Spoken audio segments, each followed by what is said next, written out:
What's up les amis, aujourd'hui 74e jour de l'aventure réveil à Kompongthom. Je viens à l'instant de terminer mon petit déjeuner, riz au porc caramélisé. Je termine mon café glacé bien évidemment. Alors hier je vous ai dit qu'aujourd'hui j'allais faire un itinéraire un peu particulier. Je vais vous montrer tout ça sur la carte après. Pour l'instant je vous explique oralement. J'aimerais aller à Kompongthom. Kompongthom, vous savez, c'est où on était il y a une dizaine de jours maintenant avec les gars, avec Manu et Lolo. Le parcours classique, logiquement, quand on repart d'ici, nous sommes donc à Kompongthom, c'est de redescendre jusqu'à Phnom Penh et de Phnom Penh remonter jusqu'à Kompongthom, puisque Kompongthom se trouve de l'autre côté du lac. Vous y verrez plus clair avec la carte tout à l'heure, un petit peu de patience. Donc ça fait énormément de kilomètres, énormément de temps de trajet, redescendre à Phnom Penh, changer de bus, perdre du temps pour rentrer, pour ressortir de Phnom Penh, c'est quasiment une journée de trajet. Et il y a quelques années, je voulais faire ce trajet. Je me suis dit, Kompongthom, c'est dommage, c'est quand même pas très loin, un vol d'oiseau, ça se trouve de l'autre côté du Tonlé Sap. Et puis à un moment, je me suis dit, mais Jules, il y a une rivière ici à Kompongthom, la rivière qui s'appelle Stung Sen. Je me suis dit, mais cette rivière, elle se jette dans le Tonlé Sap. Il y a forcément un moyen d'y aller. Est-ce qu'il y a des bateaux? Donc j'avais fait des recherches il y a quelques années, j'avais trouvé un bateau. J'ai fait à nouveau quelques recherches hier, enfin quelques recherches, ça n'a pas été très compliqué, mais je sais qu'il y a toujours un bateau. Donc il y a un bateau ce matin qui part à 10 h. Ce bateau va suivre la rivière Stung Sen jusqu'au Tonlé Sap. Et la destination finale de ce bateau, c'est un village flottant qui s'appelle Shnok Tru. Shnok Tru, c'est un village flottant où il y a, j'allais dire personne. Si, il y a quelques personnes qui y vont puisqu'il y a un bateau qui part d'ici. Mais c'est pas un village qui est visité, c'est pas du tout un village touristique, et voilà, aucun étranger qui passe par là. J'y suis allé donc moi 2 fois, une fois en 2015, ou 2 fois je crois en 2015, j'ai dû le faire 2 fois en 2015. Donc je l'ai fait à une période où il y avait suffisamment d'eau sur la rivière, donc le trajet était relativement court, je sais plus exactement combien de temps, peut-être 4-5 heures, et je l'ai fait une fois pendant la saison sèche. Et là, c'était un peu plus l'aventure, puisque le niveau de la rivière était très très bas. Je crois qu'on avait mis quasiment 10 heures à l'époque pour faire le trajet, puisqu'il y a des moments où il fallait descendre du bateau, parce qu'on était échoué sur des bancs de sable, il fallait pousser le bateau. Donc là je sais pas si le niveau de la rivière, normalement la saison des pluies est terminée depuis pas très longtemps, donc logiquement le niveau de l'eau devrait être bon. Donc aujourd'hui on va longer la rivière, enfin on va voguer sur la rivière Stung Sen en direction du Tonlé Sap, et la destination finale c'est Shnok Tru. Après Shnok Tru, il faut donc rejoindre la berge, peut-être une dizaine de kilomètres pour rejoindre la nationale, et de la nationale encore une petite trentaine de kilomètres pour arriver à Kompongthom, où je vous montre tout ça sur la carte. Voilà, donc je suis ici à Kompongthom et Kompongthom se trouve ici. Donc la route logique, il faut redescendre ici jusqu'à Phnom Penh, puis avec un autre bus remonter. Donc beaucoup de kilomètres, beaucoup de temps perdu. Alors que donc là le lac est représenté plutôt à la saison sèche, hein. Le niveau est plus ou moins différent. Donc ici on a la rivière Stung Sen, vous voyez cette rivière. On va la parcourir en bateau, là. J'ai quand même assez long de rivière, hein. Et la rivière arrive sur le Tonlé Sap. Et ici, nous avons un village flottant qui s'appelle Shnok Tru. Donc le bateau que je vais prendre ce matin, il prend la direction de Shnok Tru. Et ensuite, il faut rejoindre la route nationale, enfin la petite route qui est ici, qui rejoint la route nationale. Et ensuite, direction Kompongthom. Donc logiquement c'est un trajet beaucoup plus court et surtout beaucoup plus pittoresque, puisqu'on va prendre une rivière, on va arriver sur le Tonlé Sap, on va traverser un village flottant. Ça va être très très sympa.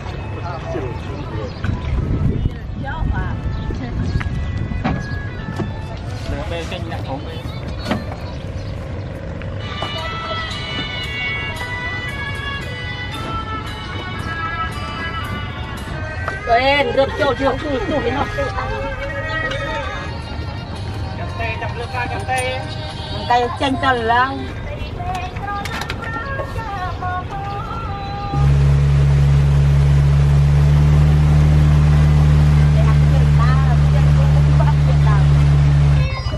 Nhưng lại thì hơi chơi lấy bài.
Ça y est les amis, je suis arrivé dans le village de Schnocktrou. Alors, la petite surprise les amis, ce que je vous avais pas dit. Je vous ai dit que j'allais faire un trajet un peu particulier puisque j'allais prendre la rivière Stumsen pour arriver sur le Tonlé-Sap, puis ensuite continuer ma route. Enfin, je vous ai pas dit si j'allais continuer ma route. Mais la surprise c'est que je voulais dormir ici et j'ai réussi à me faire inviter, hein, on va pas se mentir, on m'a pas invité, c'est moi qui ai demandé à loger ici. Alors c'était assez rigolo. Au plus fort là du trajet, on a été jusqu'à 16 passagers sur le bateau, on a lâché quelques personnes un petit peu avant.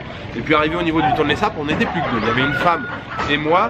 Et c'est à ce moment-là que le chauffeur du bateau m'a dit mais tu vas où? Je t'emmène sur la route, sur l'autre berge pour pouvoir continuer la route plus loin. Je lui dis non, j'aimerais dormir ici cette nuit, je veux dormir dans le village de Schnocktrou. Donc là il m'a regardé avec des yeux comme ça, il m'a dit mais tu veux dormir où? Tu connais quelqu'un? T'as des amis ici? Je lui dis non, je connais personne, mais je compte sur toi pour me trouver une habitation. Alors je lui ai gentiment demandé, évidemment, je lui ai pas dit je veux dormir chez toi ou quoi que ça soit. Je lui ai dit écoute, en fait moi ce qui me plairait c'est de dormir ici. Alors avec mes quelques mots de Khmer, de cambodgien, je lui ai dit j'aimerais bien passer une nuit ici. Je lui ai expliqué que j'avais déjà dormi ici c'était il y a 4-5 ans, j'avais déjà passé une nuit ici, je m'étais fait aussi inviter, enfin je m'étais invité chez la belle-sœur du chauffeur du bateau. Donc là oui, je lui dis écoute, voilà, si tu connais quelqu'un qui est susceptible de m'héberger, je veux juste rester une nuit. Je lui dis voilà, je suis pas compliqué, je peux dormir dans un hamac, je peux dormir n'importe où sur le sol, voilà, un petit peu de riz avec de la sauce soja, ça me va très très bien. Donc il me dit bah ouais mais je sais pas et tout, il me dit moi tu sais ma maison elle est toute petite, j'ai une toute petite maison. Je lui dis moi ça n'a pas d'importance, une petite maison, une grande, peu importe. Ça me pose pas de problème. Donc il a passé plusieurs coups de fil, on est passé devant une maison, on a parlé à un monsieur un peu âgé, visiblement c'était pas possible. Puis il m'a emmené ici, devant cette maison où je me trouve actuellement. Et en fait on est dans la maison de l'instituteur de l'école. Et l'école se trouve juste derrière, vous entendez là les cris des enfants. Donc école flottante, je suis sur une maison flottante et je vais passer la nuit ici.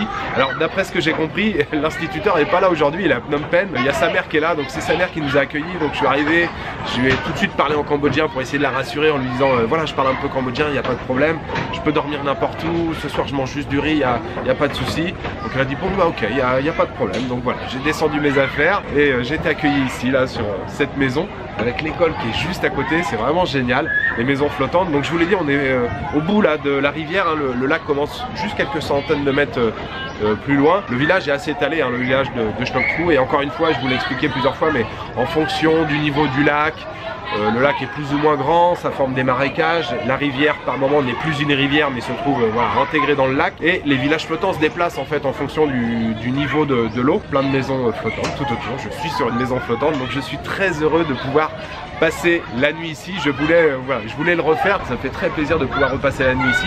Alors au niveau réseau je crois que c'est pas terrible ici. Je suis pas sûr qu'il y a de l'électricité toute la nuit.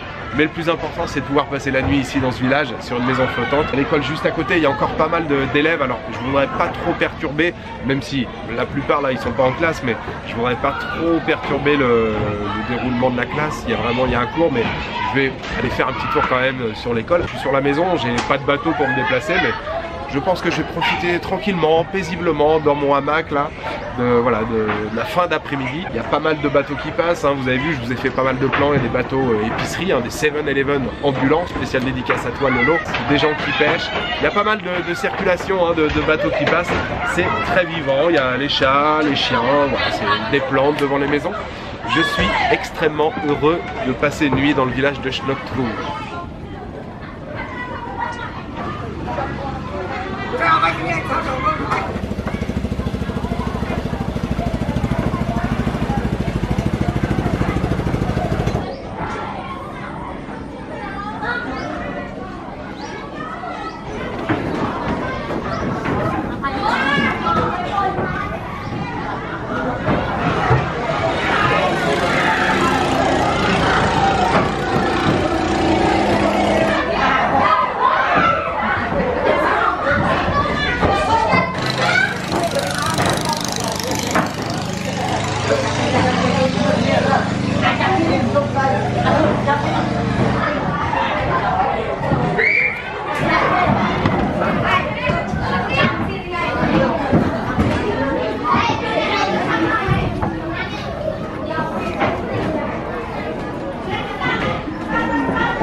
ពីខ្ញុំអត់សោះបើលោកគ្រូតើ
Je vais essayer de faire très vite parce que même si c'est la nuit, il y a encore beaucoup de bateaux qui passent.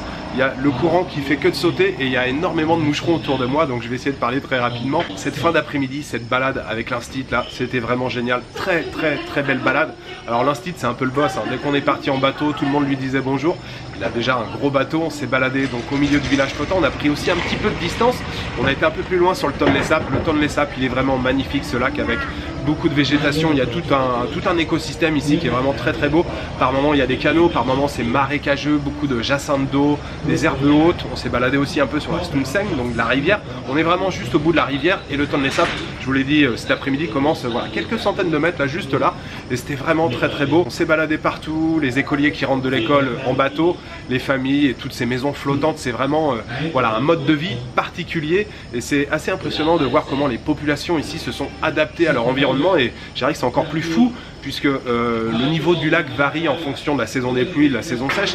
Donc les villages se déplacent et il y a une période où on pêche beaucoup, il y a une période où on pêche un peu moins. Donc on fait d'autres activités, mais c'est vraiment, voilà, c'est assez unique d'être ici. Je suis très conscient de la chance que j'ai de pouvoir dormir dans une maison flottante, surtout dans un village où voilà, il n'y a aucun touriste qui passe. Ce qui était aussi rigolo là sur le chemin du retour, on s'est arrêté donc avec l'instituteur chez une famille qui lui avait demandé d'installer la télévision. Il m'a dit ouais, tu sais, je suis instituteur, du coup je fais pas mal de bricolage dans le village. On s'est arrêté, il fallait qu'il monte une fiche sur un câble télé pour pouvoir voilà, avoir la réception de la télévision. On est resté un petit moment chez cette famille. Et puis au moment de partir, il y a aussi une de ses élèves, la maison d'à côté, qui lui a offert une assiette avec du pâté de poisson à l'intérieur. C'est ce qu'on a mangé ce soir. C'est aussi ce que j'avais mangé hier soir. Donc le dîner ce soir, on a eu un gros poisson grillé, un poisson bien sûr du tonle sap, plus ce pâté de poisson qui était vraiment délicieux. C'est bien salé, bien relevé. Et puis un petit bol aussi avec de la mangue verte à l'intérieur, avec de l'ail et du piment. Bref, je me suis régalé. J'ai pris 3 grosses assiettes de riz. C'était vraiment très très bon. D'ailleurs, ce repas ce soir, ce repas sur le village flottant de Snoktru, je voudrais le dédier aux tipeurs. J'aimerais remercier ce soir Cyril, Maxime, N et Max Prune. Merci à tous les 3, vous me faites énormément plaisir, vous me gâtez, vous le savez. Voilà, il me reste juste à vous souhaiter une bonne soirée, une bonne nuit, une bonne après-midi. Je vous donne rendez-vous demain pour une nouvelle journée au Cambodge. Ciao, good night.